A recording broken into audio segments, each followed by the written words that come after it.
આરતી અને તૃપ્તિ આપણી સાથે જોડાયા છે આજની ટોપ સ્ટોક્સની વિગતો લઈને. બંનેનું સ્વાગત ફરી એક વખત. આરતી, ફરી ગુડ મોર્નિંગ. અને ખાસ ક્યાં નજર આજે સ્ટોક સ્પેસિફિક?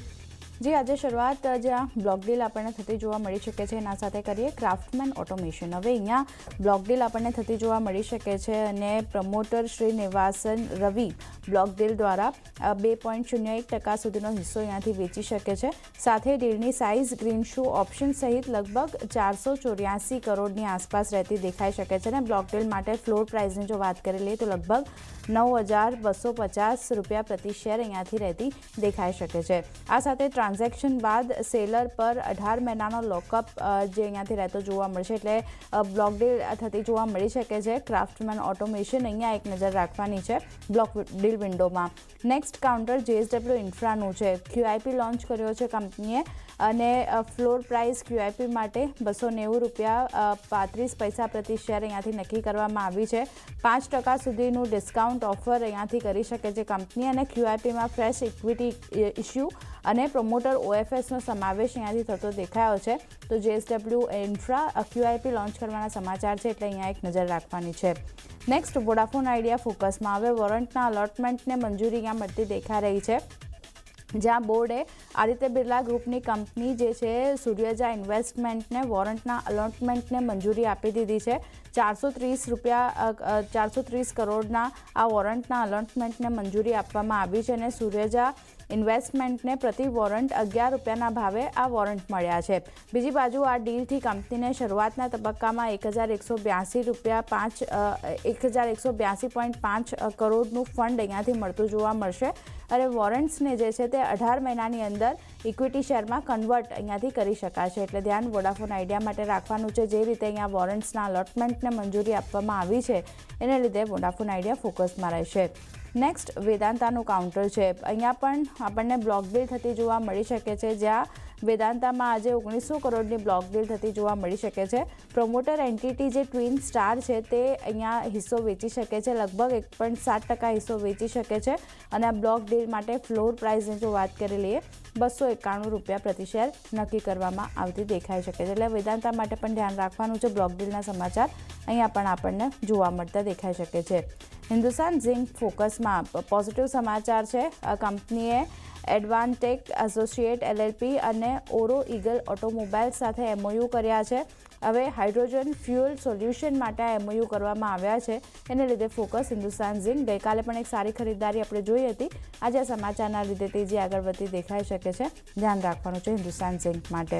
નેક્સ્ટ કાઉન્ટર BELનું છે. વધારાનો ઓર્ડર અહીંયાથી કંપનીને મળતો દેખાયો છે, જ્યાં 25 મેથી હાલ સુધીમાં કંપનીને લગભગ 1,081 કરોડના વધારાનો ઓર્ડર મળતા દેખાઈ રહ્યા છે.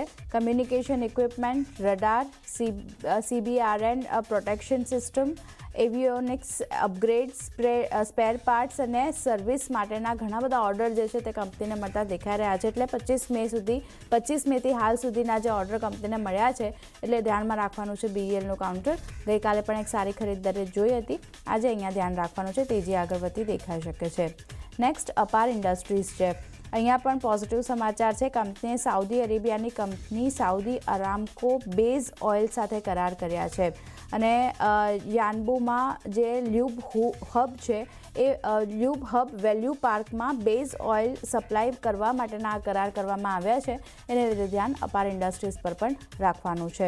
અને છેલ્લે મારા તરફથી GHV ઇન્ફ્રાની વાત કરી લઈએ તો અહીંયા કંપનીને વર્ક ઓર્ડર મળ્યો છે. લગભગ 213 કરોડનો વર્ક ઓર્ડર છે, જેમાં સિવિલ, ઇલેક્ટ્રોનિક, મેકેનિકલ અને સિગ્નલ ટેલિકોમ સેગમેન્ટ માટેના આ વર્ક ઓર્ડર કંપનીને મળતા દેખાઈ રહ્યા છે. તો ધ્યાન રાખવાનું છે GHV ઇન્ફ્રા માટે પણ એક પોઝિટિવ સમાચાર અહીંયા બનતા દેખાય છે. તો ખાસ કરીને ક્રાફ્ટમેન ઓટોમેશન, વેદાંતા, બ્લોક ડીલના લીધે ફોકસ રાખવાનું છે. JSW ઇન્ફ્રા, વોડાફોન આઈડિયામાં પણ એક પોઝિટિવ એક્શન આજના દિવસે બનતી દેખાઈ શકે છે, તો અહીંયા પણ નજર રાખવાની છે. પણ એ સિવાય તૃપ્તિ અને પણ ઘણા બધા કાઉન્ટર છે જ્યાં ફોકસ રહેશે. ક્યાં નજર? આરતી, હું શરૂઆત ફાર્મા કંપનીથી કરીશ. કાલે પણ આપણે જોયું કે સારું પરફોર્મન્સ અહીંયા જોવા મળે તો ખાસ ખાસ કરીને સિપ્લાને લઈને, ડૉક્ટર રેડ્ડીસને લઈને. હવે એક સમાચાર આવ્યા છે જેમાં યુએસએફડીએ હવે કેન્સરની મહત્વપૂર્ણ દવાની જે ત્યાં અછત થઈ રહી છે તેને ધ્યાનમાં લઈને તેઓ ભારતીય ફાર્મા કંપનીઓ છે તેના તેઓ હવે સંપર્ક કરી રહ્યા છે. મેઇન કારણ એ છે કે જે કેમોથેરેપીની જે દવા છે અને ખાસ કરીને જે પ્લેટિનિયમ બેઝ જે કેન્સર ડ્રગ્સ જે બનાવવામાં આવે છે ત્યાં એક અછત જોવા મળી છે. તેનું મેઇન કારણ એ છે કે વૈશ્વિક માર્કેટમાં પ્લેટિનિયમના પ્રાઇઝીસ જે છે તેનો ઓટોમેટિક ડિમાન્ડ્સ અને સપ્લાય જે છે ચેઇન છે તે અહીંયા વધવાને કારણે કરીને અહીંયા એક અછત જોવા મળી રહી છે અને પ્રાઇઝીસ ઓલમોસ્ટ બમણા થઈ ગયા છે, બમણાથી વધારે થઈ ગયા છે. જે કારણસર અહીંયા હવે જેનેરિક દવા જે છે તેની એક ડિમાન્ડ્સ અહીંયા આવનારા સમયમાં વધતી જોવા મળી શકે છે. તેને ધ્યાનમાં લઈને ભારતીય ફાર્મા કંપનીઓ તરફ હવે તેઓ અહીંયા વળતા આપણને જોવા મળી રહ્યા છે. એટલે તેઓના તરફ તેઓ સંપર્ક કરી રહ્યા છે. આ કારણસર સિપ્લા છે, ઝાયડસ લાઈવ છે, એલ્કેમ લેબ્સ જેવા કાઉન્ટર્સ જે છે ખાસ આજે આપણને રડારમાં જોવા મળી શકે છે. અને સિપ્લા ગઈકાલે આપણે જોયું કે નિફ્ટીના ટોપ ગેનરમાં સામેલ હતો, લગભગ 4-4.5%નો એક સરસ ઉછાળો હતો. આજે પણ આપણને એક પોઝિટિવ રિએક્શન જોવા મળી શકે છે. ત્યારબાદ નજર બની રહી છે એ છે ઇન્ફો એજ માટે. અહીંયા કંપનીએ શેર ધારકોને પત્ર લખ્યો છે. અહીંયા તેમણે લખ્યું છે કે મેનેજમેન્ટ ફંડ્સે લગભગ 4,900 કરોડનું રોકાણ તેમને 135 સ્ટાર્ટઅપ્સમાં તેમને કર્યું છે. હવે એનું વિભાજન એક વખત સમજાવી દઉં કે 2020થી એઆઈ અને એઆઈ ડીપટેક સ્ટાર્ટઅપમાં લગભગ તેમને 1,003 કરોડનું રોકાણ કર્યું છે. કંપનીનો એઆઈ પોર્ટફોલિયોની કિંમત અગર જો વાત કરશું તો તે 1268 કરોડની છે. ડીપટેક પોર્ટફોલિયોની કિંમતની વાત કરશું તો તે 559 કરોડ છે.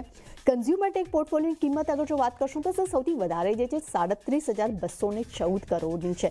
ઓવરઓલ આ જેટલું પણ તેમણે રોકાણ કર્યું છે તેના કુલ વેલ્યુશનની અગર જો આપણે વાત કરશું તો તે લગભગ હવે અહીંયા આપણને 41,300 કરોડ સુધીનું પહોંચ્યું જોવા મળી રહ્યું છે. ખૂબ જ એક પોઝિટિવ સમાચાર અહીંયા આપણે કાઉન્ટ કરી શકીએ છીએ. કારણ કે આવનારા સમયમાં આપણને કહી શકાય કે એઆઈને લઈને જે હિસાબે કંપની અત્યારે પોતાનું સ્ટાર્ટઅપ જે વધારી રહી છે જેનો સીધો ફાયદો જે છે આવનારા સમયમાં જોવા મળી શકે છે. ત્યારબાદ નજર બની રહી છે તે શેરમાં SGS પર. અહીંયા કંપનીએ જાપાનની કંપની કાગા ઇલેક્ટ્રોનિક્સ જે છે તેની ભારતમાં તેમની જે બ્રાન્ચ છે તેની સાથે અહીંયા કંપનીએ જેવી કર્યા છે.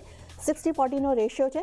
સિરમાનો હિસ્સો જે છે અહીંયા 60% રહેશે. બંને કંપનીઓએ ભારતમાં ઇલેક્ટ્રોનિક મેન્યુફેક્ચરિંગ સર્વિસીસ છે તેના માટે તેઓ અત્યાધુનિક અહીંયા ફેસિલિટી જે છે અહીંયા તેઓ શરૂ કરશે. જેનું મેઇન મુખ્ય ઉદ્દેશ્ય જે છે તે જેપનીઝ ક્લાયન્ટ્સ છે તેને અહીંયા આકર્ષિત કરવાનો છે. એટલે તેમને વધારવા પર અહીંયા તેઓ જોર આપશે. ત્યારબાદ નજર બની રહી છે એ છે બિરલા કોર્પોરેશન પર. અહીંયા પણ પોઝિટિવ સમાચાર છે. કંપની મધ્યપ્રદેશમાં તેમના વિક્રમ કોલ માઇન્સમાં તેઓ કમર્શિયલ કોલ ઉત્પાદન હવે તેમને અહીંયા શરૂ કરી દીધું છે. અગર માઇનની પીક રેટેડ કેપેસિટીની વાત કરશું તો તે 0.36 મિલિયન ટન પ્રતિ વર્ષ અહીંયા છે. એટલે આ પણ પોઝિટિવ સમાચાર અહીંયા આપણે ગણી શકાય છે. ગઈકાલે આ કાઉન્ટર થોડુંક દબાણમાં હતું પરંતુ જોવાનું રહેશે કે આજે માર્કેટ અહીંયાને કેવી રીતે રિએક્ટ કરે છે. ત્યારબાદ નજર બની રહી છે એ છે પેઝ ડિઝીટેક પર. અહીંયા કંપનીએ પોતાનું ગાઈડન્સ જાહેર કર્યું છે જેમાં તેમનું કહેવું છે કે FY27 માટે લગભગ 3200 થી 3400 કરોડની આવકની ગાઈડન્સ તેઓ રાખી રહ્યા છે. જ્યારે FY28 માટે તેઓ 4,000 થી 4,200 કરોડની આવકની ગાઈડન્સ તેમને આપી છે. ઓવરઓલ કંપનીનું કહેવું છે કે તેમની પાસે લગભગ 11,338 કરોડની ઓર્ડર બુક છે. એટલું જ નહીં, કંપની BESX ક્ષમતા વિસ્તાર પર પણ ફોકસ આપી રહી છે. આ કાઉન્ટર આજના દિવસમાં એક સારું રિએક્શન આપી શકે છે કારણ કે ખૂબ જ પોઝિટિવ ગાઈડન્સ અહીં આપણી સમક્ષ જોવા મળી રહ્યું છે. ત્યારબાદ નજર બની રહી છે એ છે લેમન ટ્રી હોટલ્સ પર. અહીંયા કંપનીએ લાયસન્સ માટે અહીંયા કરાર કર્યા છે, લાયસન્સિંગ કરાર કર્યા છે. નેપાળમાં તેઓ 85 રૂમની નવી હોટલ જે છે તે શરૂ કરવા માટે અહીંયા કરાર કરતા આપણને જોવા મળી રહ્યા છે. આ કાઉન્ટર પણ અહીંયા જોવા મળી શકે છે રડારમાં. ત્યારબાદ નજર બની રહી છે એ છે ટ્રાન્સ રેલ પર. અહીંયા કંપનીના અધિગ્રહણ કરવા માટે બોર્ડ પાસેથી મંજૂરી મળવાના સમાચાર આપણી સમક્ષ આવતા જોવા મળી રહ્યા છે. કંપની જે છે તે ગેક્ટલ ટર્નિક પ્રોજેક્ટ છે તેમાં લગભગ અહીંયા 100% હિસ્સો એટલે કે પૂરો હિસ્સો જે છે તેનું અધિગ્રહણ કરશે અને આ અધિગ્રહણની પ્રક્રિયા બાદ કંપની તેની સંપૂર્ણ માલિકીની સબસિડરી કંપની અહીંયા બની જશે. એટલે કહી શકાય કે એક સારું એક આપણને એક ન્યૂઝ અહીંયા આપણને જોવા મળી રહ્યા છે. અને છેલ્લી નજર બની રહી છે એ છે TCS.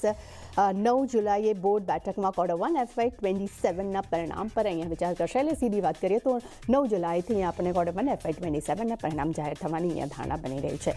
એટલે નીરજ મારા તરફથી અને આરતી તરફથી ઘણા બધા શેર્સ અમે ડિસ્કસ કર્યા છે. દરેક પર એક સારી એવી આપણને એક્શન જોવા મળી શકે છે. જી આરતી, તૃપ્તિ, બંનેનો આભાર અમારી સાથે જોડાઈને સમગ્ર વિગત શેર કરવા માટે. તો જો આ બધા